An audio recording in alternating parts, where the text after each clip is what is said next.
Particular good या item पे ही पड़ेगा, तो it is well known as value added tax. ठीक है, under GST tax is levied only on the value added at each stage in the supply chain from the producer to the ultimate consumer।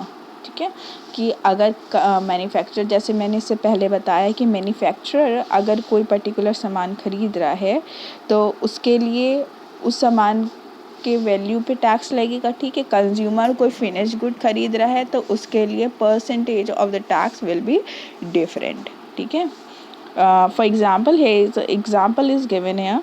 If a business house purchase a good of rupees 1000 and sell it for 1500 by adding 500 as a essential cost, or say consisting of the say business overheads of 200 and profit of 300,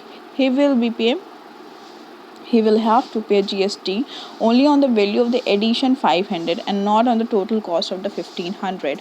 So basically the thing is here कि here the stages crossed by the manufacturer is from the 1000 to 500 more, which is 1500। ठीक है, कि उसने कोई भी सामान जो ख़रीदा था वो 1000 रुपये का था। ठीक है, और जहाँ से भी उसने ख़रीदा होगा वो सामान, बिल्डिंग मटेरियल हो चाहे जो हो, उसने उस पर जीएसटी दिया रहा होगा। ठीक है, जितना भी परसेंट हो वो।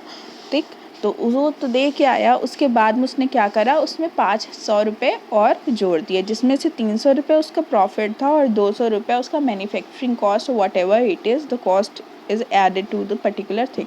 ठीक है, 1000 में वो लगभग 500 रुपये जुड़ गए। अब वो जो कंज्यूमर को बेचेगा, अब वो 1500 रुपये पे अगला आदमी जो भी उसको कंज्यूम करेगा वो जीएसटी देगा।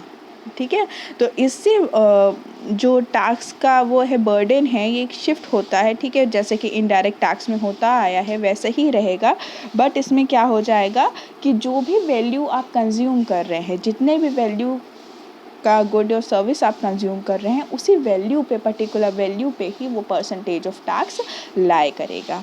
ठीक है, then it is a comprehensive process.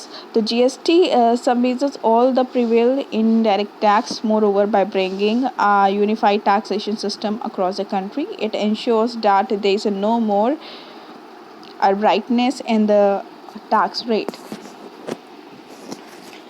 Now the thing is comprehensive system, it is a single tax system all over the country। ठीक है, पूरे इंडिया में एक ही जैसा टैक्स सिस्टम लगता है from the point of view of goods and service, which is known as an indirect tax, that is GST।